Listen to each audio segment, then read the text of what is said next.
Hey everyone, and welcome back. We're here at my parents' house in California, and today we're finally doing it.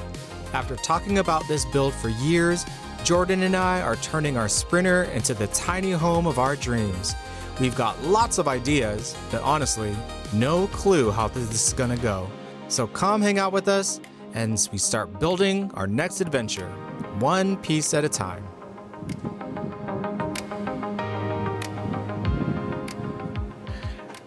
Yesterday, me and Jordy were able to pick up some plywood and additional pieces of lumber from the Home Depot. So right now, Jordan is working on tracing out the wheelbase in the back of the van so we can put some 3/4 inch plywood sheets to the sides of the wheelbase where the back tires are. And in doing so, we have a place to attach the electrical components in the Sprinter, like the inverter charger, the solar controller, just different components that maybe we need to, fasten into place. Now we can do so on these pieces of plywood. Isn't that awesome? Jordan's diving right in, carving out indents so that the screws can sit flush. This is called countersinking. This wooden support will hold this whole section together. Well, all right.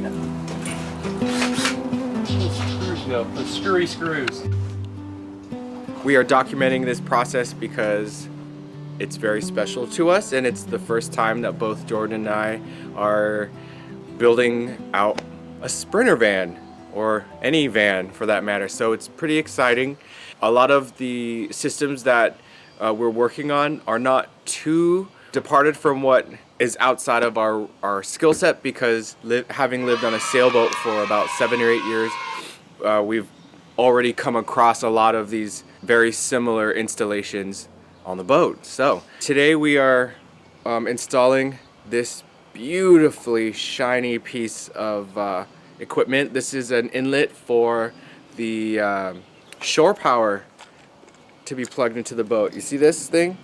Yeah, it looks very much like the shore power plug-in for the boat, because it's also used for boats. So yeah, this one is Furrion. Is that how you pronounce it, Jory? Furrion? Furrion. Stainless steel inlet. So we're going to be installing this to the port side of our Sprinter van. I'll show you where we're going to install it. It calls for a 2 3/4 inch hole saw. We brought our hole saw kit from home, but the largest hole saw we own is 2.5 inches, and we need 2 3/4 inches. So I text my dad to see if he has any here in the shop, but if not, we'll probably have to go to the store and then just return it when we're finished. Okay. So we're taking this piece of plywood, 3/4 inch plywood, and making a backing plate out of it for the shore power connection, which is going to come through right here. I took the 4 inch by 4 inch piece of wood and I'm placing it in here to where I feel like it'll be good, and then I can drill my pilot hole from the inside to the outside of the vehicle. I probably should have chosen a sharper drill bit, because this one is clearly not. Yeah, so there's the starter hole.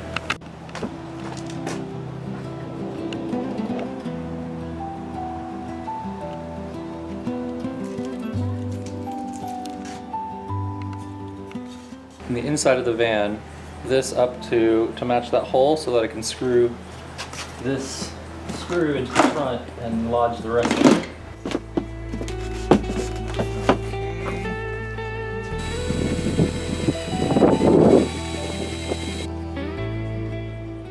So what we're doing is we put a backing plate on the inside of the van, which I made the center hole right here pretty much hold that piece of wood on the back. Now within the circle of fire, the circle that will be cut out of the van, I'm going to attach a couple more screws to that piece of wood in the back. There's the wood chips coming out.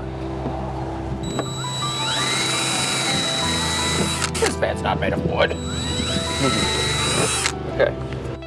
I'm not gonna lie, drilling a gaping hole on the side of the van is a little nerve-wracking, but that's why Jordan has taken every step to make sure this goes as smoothly as possible. Almost. I think we're there. Take it off. Hello there.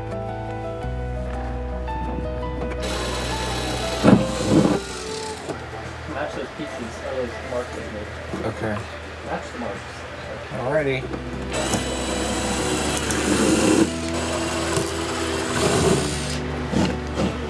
Okay. The next step is to feed the electrical wire through the hole.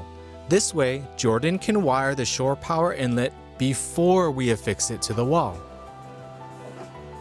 Very easy. White, green, black. White, green, black. You can't mess it up. Or you can. You just have to drink a lot. Put it in.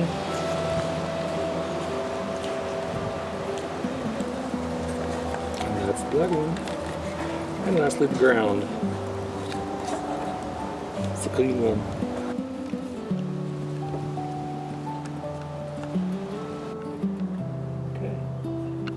Okay. Yeah.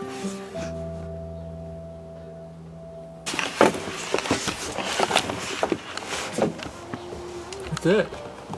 Looks good.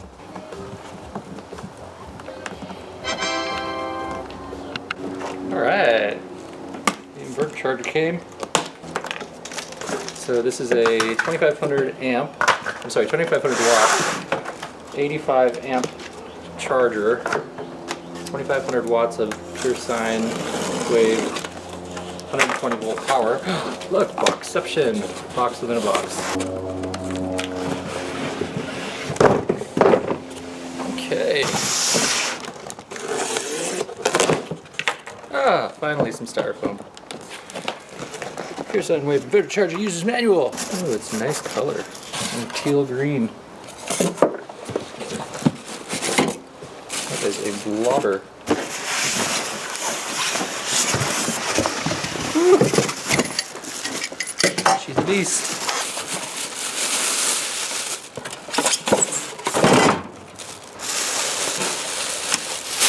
It's not a joke. Charger input protect, metered output protect. So these are fuses when they pop out. Means that either there's too much charger juice going in or fuel going out. And then we have AGM1, AGM2. Well, that's cool. Gel European sealed lead acid. If we mount it towards the back, so we have those plugs that we were looking for. They're already there. If we mount it towards the back of the vehicle behind the wheel well. Right around. Count. Honestly, sometimes we don't know where things will go until we open the box. Meanwhile, in the van. 4 of the LEDs. Orange is the forward most, followed by green, followed by brown, followed by blue. The white with color fleck is the negative, and the solid is the positive on each of these, so that we know when we're wiring them up. White will be negative, solid will be positive. When you're building a van, having a game plan is everything. It keeps you from wasting time, materials, and sanity. We're learning that every step goes smoother when we slow down, map it out, and make sure we actually know what we're doing before diving in. It saves us big time. Yeah. Okay.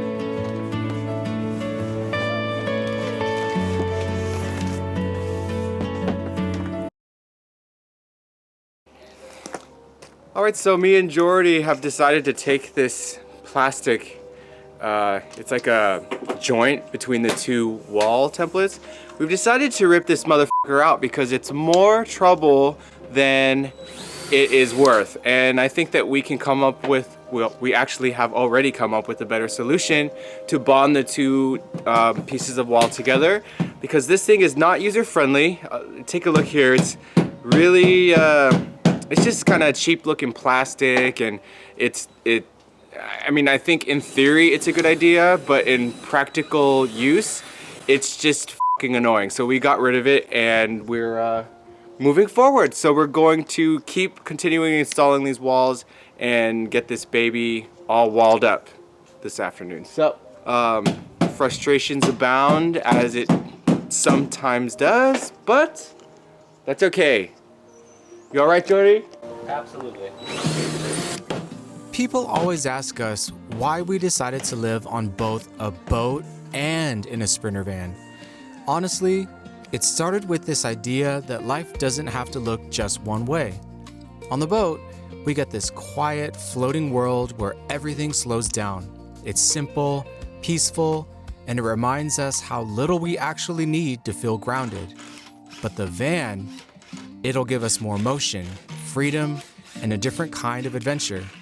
Instead of drifting with the tide, we want to chase the road, meet new people, discover places we'd never fly to, and have a home with us every mile of the way. The truth is, we couldn't choose between the feeling of anchoring somewhere beautiful and the excitement of rolling into a new town. So, we chose both. Because life's short, and if you're lucky enough to create your own version of home, why not let it have a hull and wheels?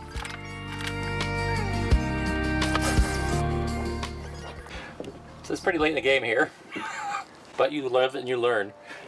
Instead of just whacking these in with this thing, easier way to do it, especially in these tight corners, put your rubber mallet, get a ball peen. Boom. Ow! There's this moment in every build when things finally start to click. We go from staring at loose boards and scattered tools to suddenly seeing the shape of a home forming right in front of us. That's where we are right now. After all the measuring, the re-measuring, the small mistakes, the fixes, and the wait, does this even fit moments, the pieces are actually coming together. The frame is solid, the layout makes sense, and we can finally picture how we'll live in this space.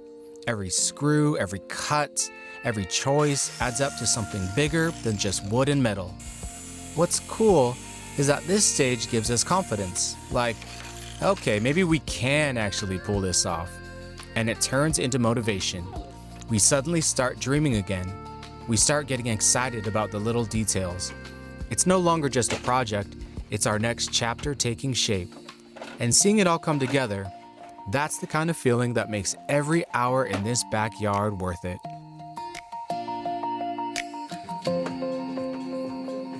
Good job, Jordy.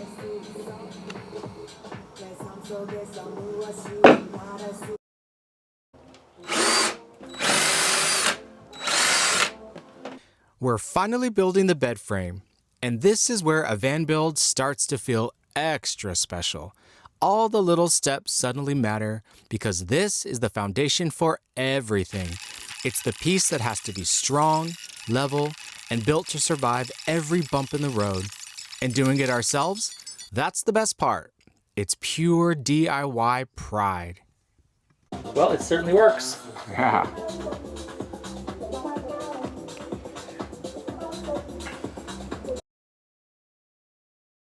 All right, so the van is coming together quite nicely, and I am just totally elated and very, very grateful for having this space to create our Sprinter van build.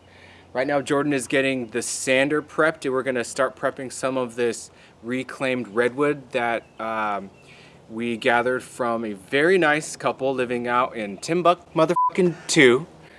And we're gonna see if we can't use some of it and patch up some seams in the van that are kind of loose.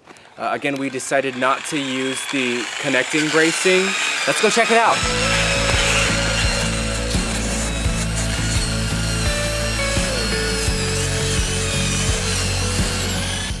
So we're going for more of an eclectic vibe in the van. Think of a gypsy cottage on wheels. There are so many stunning vans out there, and we want ours to look and feel like our very own.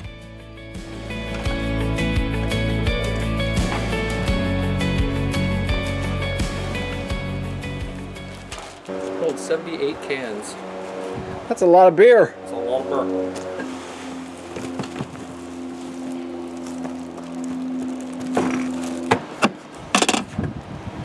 Wow, it's got a dairy and fruit section, and then a cold area section. And light. Temperature up, down, power, check. It's gonna be pretty sweet in the Sprinter. Pretty sweet.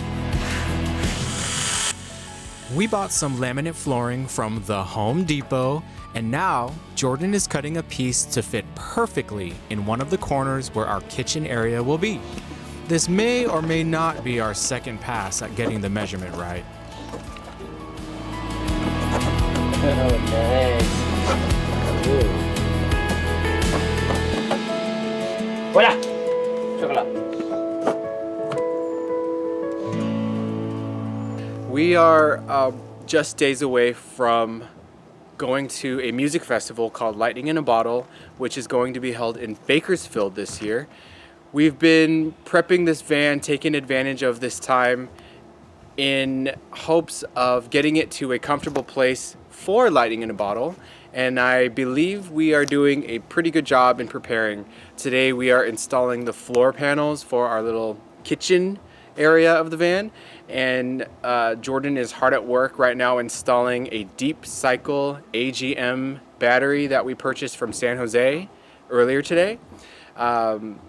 We'll also continue building out the counter space in our kitchen area, as well as continuing to frame out the bed. We're really excited. This weekend we're going to this festival and hanging out with some friends, getting to take advantage of camping out in the Sprinter. So it's going to be a really good time. We're really excited, and the work continues, so let's get back to work. With Lightning in a Bottle just around the corner, we're trying not to rush. I think it would be worse to put the van together haphazardly just for something to break or come loose during this weekend. But everything has been built super solid so far, and we're confident that each installment only further solidifies our vision and confidence that the van won't fall apart. We are masters of our craft. I think it'll last. And it's all screwed together so we can take it apart if we need to fix something. Got a nice little frame here, frame out our counter. We are just coming along, guys. Hey. And that's it for today's build. The van's starting to feel like a real home, and we're just getting started. Thanks for hanging out with us. The next chapter is on the way.